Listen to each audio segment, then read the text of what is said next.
Well, ladies and gentlemen, what you're looking at on the screen right now is some messages that was sent to me by a Eddie Dean. As you can see to the right hand side, he is former infantry at the British Army, and he has been watching our show and our programming, and he isn't liking it too much. And we'll go through these comments. He was very obsessive, actually. He started off at 10:14 a.m. and he says that you are the biggest racist on Facebook.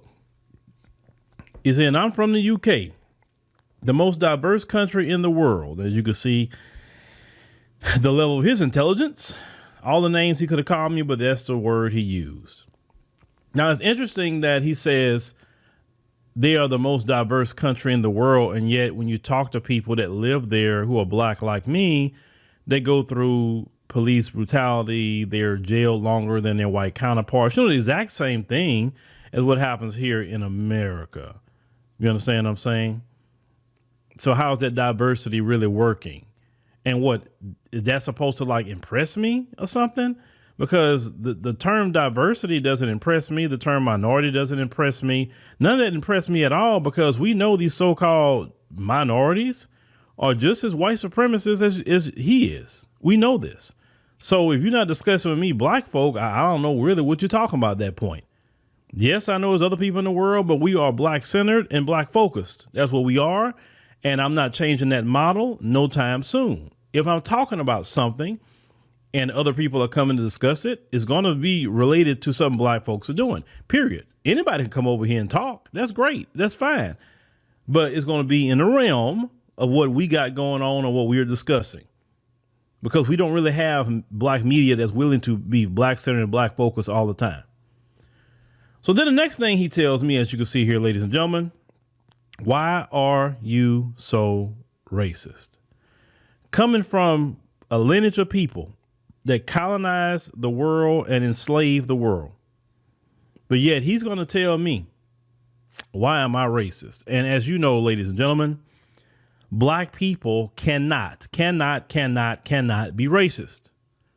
Once again, black people cannot be racist. I know for the white supremacists going to come over here and you know, you can't help yourself. You know, I can say it's black centered, black focused all day long, and you're going to be front row seat watching every single time.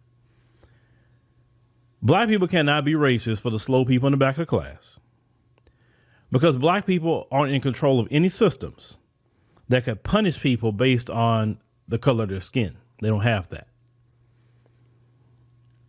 Only in the white supremacist system in the West can the Mzungu be the racist. No other group of people can. Now, can they be bigoted? Sure. Can they be prejudiced? Yes, sure can. But racist? No. And the majority of my people aren't bigoted, and the majority of my people aren't prejudiced. And that's even to a lot of our detriment. Not a detriment saying you need to be bigoted and prejudiced, but a detriment in the sense of we trust everybody. And we are finding out the hard way that when you trust people, they bite you in the butt every time.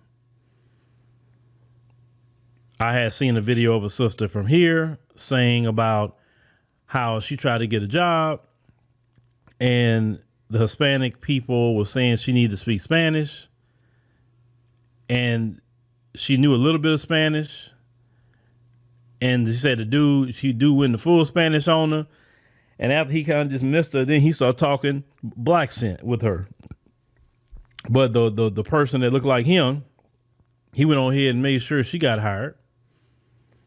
And a lot of black people have been talking about this, but I always say this as we continue: you will always be victim to some sort of discrimination, fighting for jobs, working for the white man. Period. The white man wants to keep it like that because he incentivized all groups to treat us that way. That's why black business is on the way out.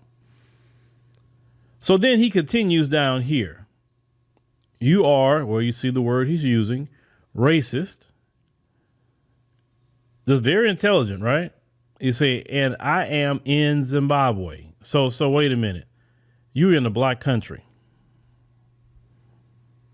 And he said, if I see you, then you will get destroyed.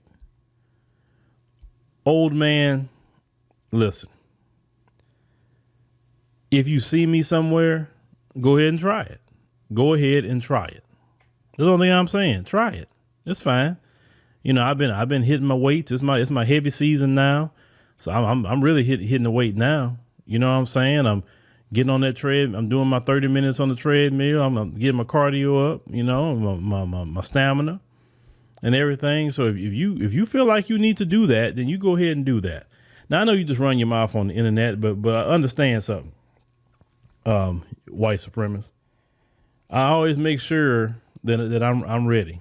You know what I'm saying? I'm a peaceful man. I'm not trying to start nothing with nobody. But if I have to defend myself, you better believe I believe in the old school. You don't start it, but you finish it. And he says that you speak hatred. Now let's talk about that. In the rabid demon mind of the white supremacists, speaking the truth about what they do to us today, yesterday, in the future is hatred. They can't stand to hear what they really do to black folk. They can't stand to hear who they really are. They also can't stand me because I'm one to tell them to go back where they come from. If America, Europe, anywhere else, well, let me not even say Europe, because that's where they really supposed to be. So I'm not going to even go there. But let's say a place like America. If you don't like that all these different groups of people here in America, then go back to your homeland. But this guy here should never step foot out of the UK. He should have never stepped foot out of it. But you have to understand, calling them out in their mind is hatred. Not once have I ever said anything that I can say, oh yeah, that's kind of bad. I don't call people names. I don't purposely try to hurt people. I just tell people the truth. But to them, that's hatred. Always remember that. The truth. Then he continues to say that you need to be put down. Because remember, I'm speaking the truth. I need to be put down. Well, you know, out of all the years I've been doing this, every time I run into somebody in the public, it's always been love.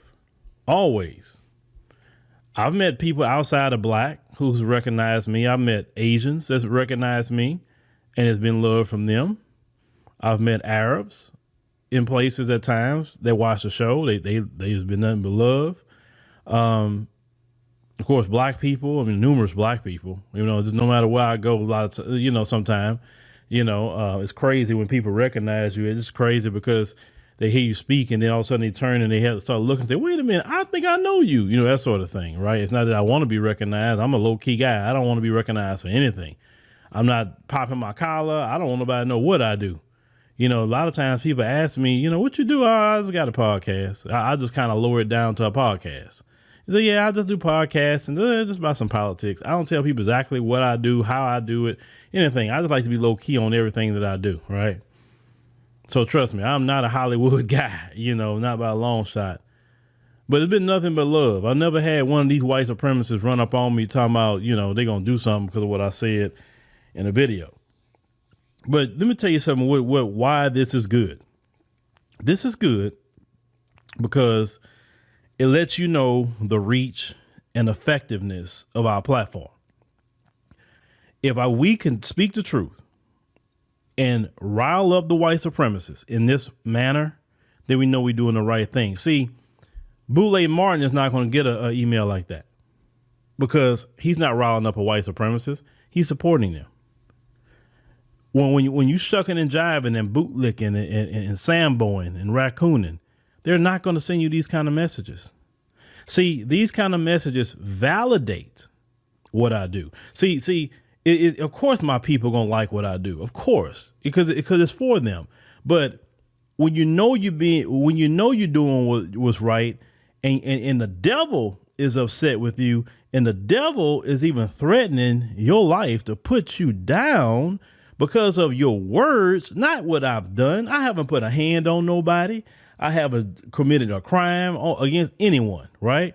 just the words that we speak. And it's not just me, because I have it's a team of us that's putting on these platforms, right? It's not just me.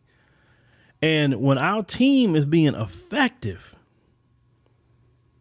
that is a beautiful thing. So Eddie Dean, I mean, you can just, be on with you. You can go to hell with the demon and the Satan that you serve. You can go to hell with him. Okay. We're going to keep doing what we're doing. We thank you for leaving this comment. We thank you for the validation of what we're doing that's being effective, that's touching white supremacy. And see, white supremacist Eddie Dean, your messages fuel what I do, believe it or not. See, some people, it breaks them to read this. It's like, oh my God, it literally fuels me. It literally gives me a boost. It makes me happy to get these kind of messages from white supremacists. It really do, because I know I'm being effective. So now how I do it is that because I know I'm being effective, now I'm going to mash the gas even more. You understand what I'm saying? That's how I operate. So you white supremacists, it's kind of best don't leave me messages, because all you're going to do is fuel me. I love it. Like I said, I crave that. Kind of like how Michael Jordan used to crave people talking crap about it. He used to crave that. He always said that anytime say there was a Jordan stopper or anybody talking about they're going to break him down or do whatever they're going to do to him on the basketball court, he said that was his fuel to compete. And so these kind of comments is my fuel to keep going. Understand what I'm saying? That's my fuel. So you probably need to send these kind of messages to somebody else, because every time you send them, I'm going to show them. I'm going to show them. I'm going to let the public know what you're saying, just in case I have to, document something. So I got something on the record. Understand? So, ladies and gentlemen, let me know what you think here, that this guy that used to be in the infantry of the British Army is making threats because we're being effective. We're going to keep doing our job, ladies and gentlemen. We'll keep doing our job. And if he's watching, why in the hell are you in Zimbabwe before I wrap this up? Why? The way you feel, you need to be your happy self back in the UK. But see, that's what happens. And that's what I don't like sometimes about African countries, is that you don't scrutinize these people coming into your country. If I had to be a president of any of them countries, I'll be scrutinizing the hell out of y'all. You trying to come here. What you got going on? Where you staying? Who you know? What business you got over here? And then I'll be having the police watching y'all. I'll be acting, I have my police just like the police in America. You riding around or pull you over. Hey, what you got going on today? What's your business? The brothers and sisters over there in Zimbabwe, they really need to find out who this guy is. And I am going to do that. I'm going to forward these messages to, immigration in Zimbabwe and say, hey, listen, you got a guy in your country that's making threats. And if he feel this way about me, then he feel this way about other Zimbabwe brothers and sisters. Like I said, at least I can do my part in being diligent. And so I'm going to go ahead on and find out their Twitter and all of that and see if I can even get their email and say, hey, this guy's in your country. You need to be on alert. If anything strange happened to black folk, any black children come up missing, anything happened to the black women or something like that, I would be definitely looking into this guy. So, yeah, ladies and gentlemen, make sure, like I said, thank you for listening, and make sure you subscribe and definitely leave us a like, and we'll see you on the next one.